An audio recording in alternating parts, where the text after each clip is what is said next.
Alright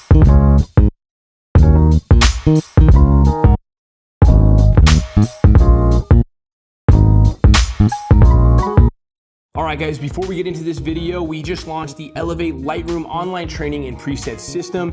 If you guys haven't had a chance to check it out yet, go to our website, elevateyourphotography.com. Use code WEBINAR120 to get $120 off the preset system. The preset system is going to include a variety of different video tutorials, along with 10 unique looks, 22 brushes, and over 75 workflow modifiers that are gonna help you take your editing game to the next level. If you haven't had a chance yet, check out our free training on the website, 6 tips to creating cinematic edits in Lightroom. We will link to that down in the comments below. All right, let's get into the video now.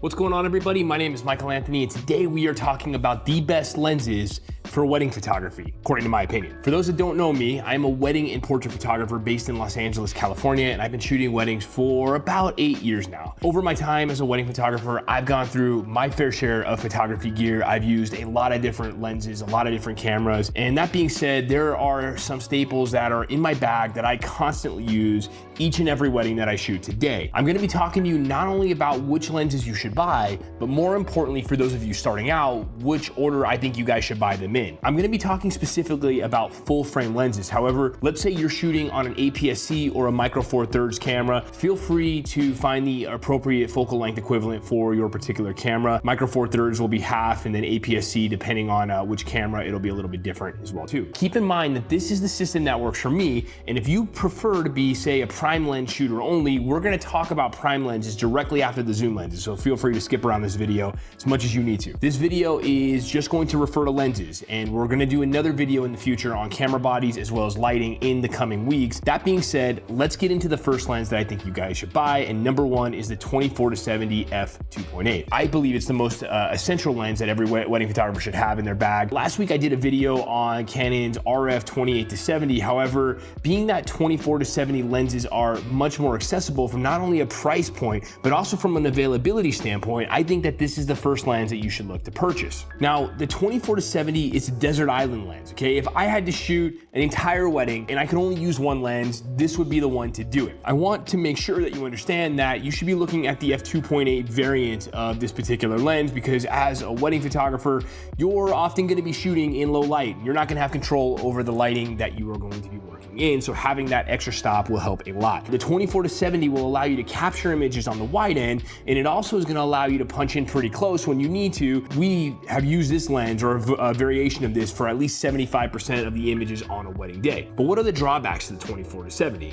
Well, the only drawback that I can really think of is that it's a pretty boring lens, right? It's only got a maximum aperture of f2.8. It's not gonna give you the best bokeh in your background, but that being said, I still feel like bokeh in some cases can be overrated, and if you're using highlight and shadow correctly, you can make very interesting images without having to rely on that blurry background, okay? By finding good light, that's gonna be the key to taking good pictures. Now, while all the leading camera manufacturers have amazing 24-70 lenses, Tamron and Sigma also make extremely sharp lenses at a lower price point. Now, some of the newer versions of these lenses even come with image stabilization, and that's an option that I highly can recommend if you can swing it from a budget standpoint and it meets your needs. All right, let's get into number two. Number two, the second lens I think you should buy is the 70-200 f2.8. I think this is the second lens that you should purchase for a variety of reasons. Once you guys get your 24-70, this lens is an absolute necessity if you're a wedding photographer. There's a few reasons why I think you guys should get it, but most importantly, it's gonna be for convenience, right? Even being located in California, where we do mostly outdoor events and we don't need a lot of zoom, having that extra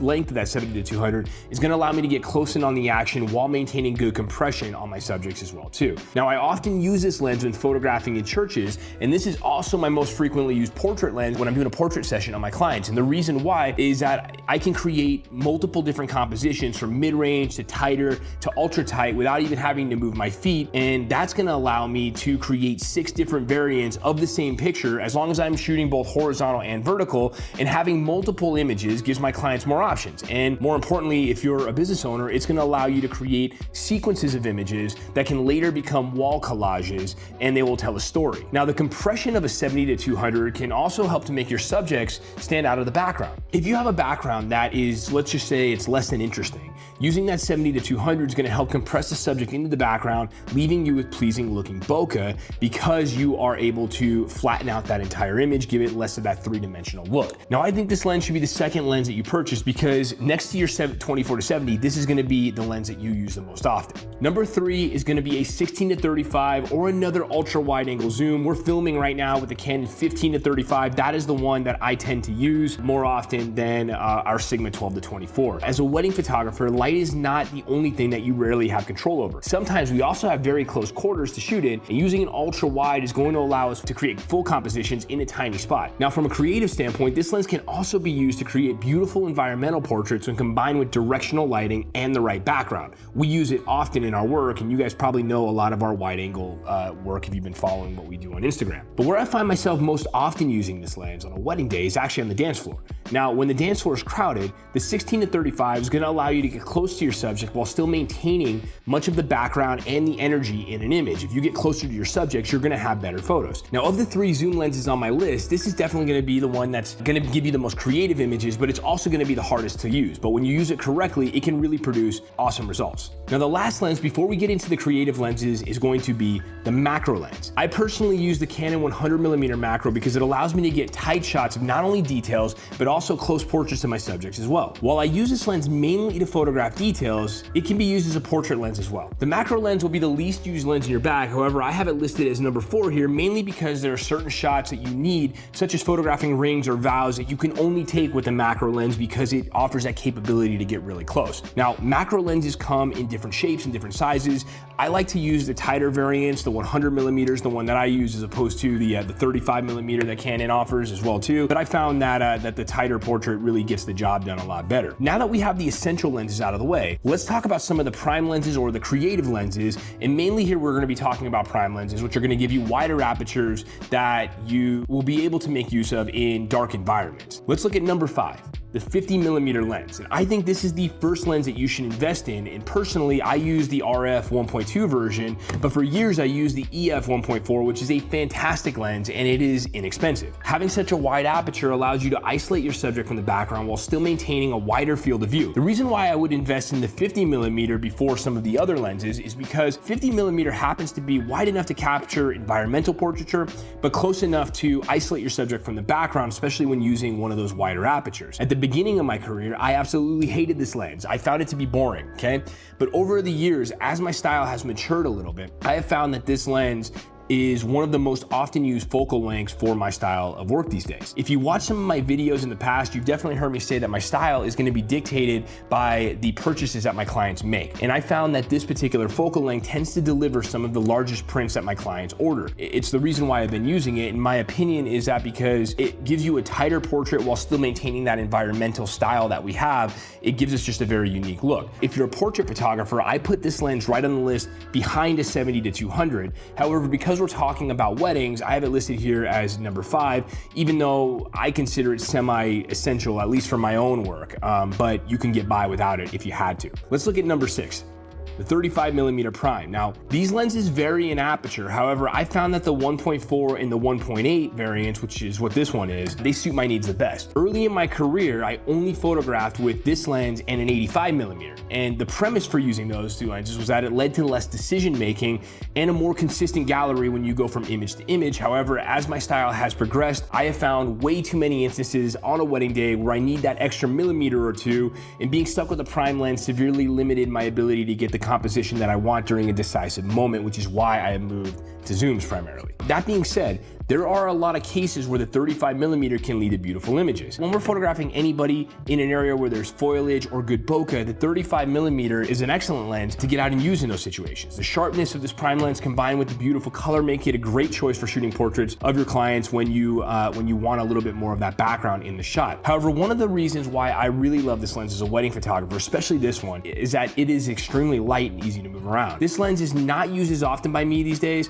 However, I do think that it should find its way into your bag as one of those additional lenses because when you do need it, when you need that extra stop of light or when you want that extra bokeh, you're going to be glad that you have it. Number 6 is the 85mm prime. Now, this may come as a major surprise to you that I'm recommending the 85mm prime last amongst all the lenses that I think you should buy as a wedding photographer. But the reason for that is because this lens is really only used use when photographing portraits if you already have a 70-200 in your bag.